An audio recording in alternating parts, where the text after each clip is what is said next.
Couple spending the day on Capitol Hill fighting big social media companies, but first here they handed out nearly 2,000 roses. It was all in memory of their son, 14-year-old Dexton Obrey, who died by suicide after his parents say he was targeted by algorithms. News Specialist Debbie Worthen live for us tonight. And Debbie, what's the story behind this here? Well, Mike and Deanie, Dexton's parents say they had no idea he was even struggling. They say he was full of joy. He had tons of friends. In fact, on Valentine's Day, he wanted to make sure every girl in his high school, or his school rather, got a rose. And so he made sure that that happened. That was before he died by suicide a year and a half ago.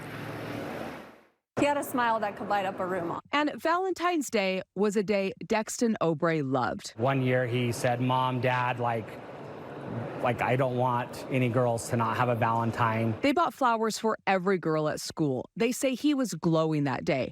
But just 8 months later, We lost Dexton about a year and a half ago to suicide. they had no idea he was struggling until they checked his social media history.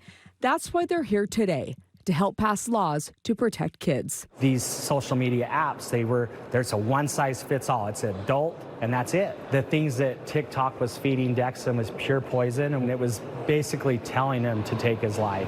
Before they talked policy, the Obreys and their family members spent the day honoring Dexton by handing out nearly 2,000 roses across 6 high schools. It was healing. It was rewarding. And it reminded them of the 14-year-old boy with the heart of gold. Every time you saw him, he would just give you the biggest hug. On this day of love, We just felt him with us all day. here on Capitol Hill and across southern Utah. And all day today we've been getting messages about how it's just touched Pictures their and- daughter and just made their day, and that I just can see Dexton's smile just beaming, knowing that his legacy's continuing. Now, the bill that they were here to speak about would help regulate and restrict social media to minors.